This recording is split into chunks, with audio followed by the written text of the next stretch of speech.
Earthquake के बारे में। तो चलिए, तो जैसा कि मैंने बताया कि नॉर्मल स्लीप फॉल्ट पे होता है और ये सडन एनर्जी का रिलीज होता है। तो चलिए इसे आगे हम लोग देखते हैं। तो ये जो है नॉर्मली हम देखेंगे तो ये फोकस पॉइंट, जैसा कि मैंने बताया, जिसको हाइपोसेंटर या फोकस पॉइंट कहते हैं, भूकंप वहां उत्पन्न होता है।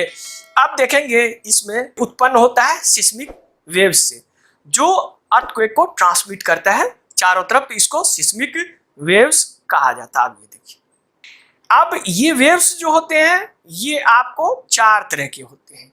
जैसा कि मैंने बताया, पी वेव्स, प्राइमरी वेव्स, जहां उत्पन्न होता है वहां से शुरू होता है। तो सबसे पहला वेव्स जो होता है वो पी वेव्स होता है, और सबसे तेज यानी सबसे फास्टेस्ट वेव भी पी वेव्स होता है। उसके बाद आपका दूसरा जो शुरू होता है उसको एस वेव्स कहा जाता है, और फिर उसके बाद पी वेव्स और एस वेव्स जब सरफेस पे आता है तब सरफेस पे 2 तरह के यानी पृष्ठीय तरंग कहते हैं, जिसमें लव वेव्स और रेलिक्स वेव्स आता है। तो उसके बाद लव वेव आता है, और ये देखिए सबका डायरेक्शन।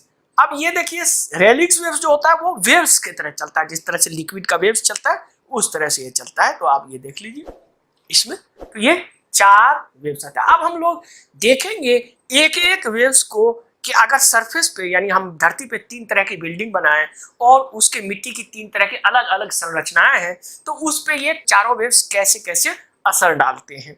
तो चलिए इसको हम लोग देखें एक एक करके। तो पहला हम लोग लेते हैं ये वाला पहला, और इसमें हम लोग क्या है, water saturated sand and mud, यानी कि जो कीचड़ और बालू से बना हुआ जिसमें पानी की अधिक मात्रा होती है, उस तरह का जमीन जो नॉर्मल हम लोग के मैदानी एरिया में होता है, हम लोग जानते हैं।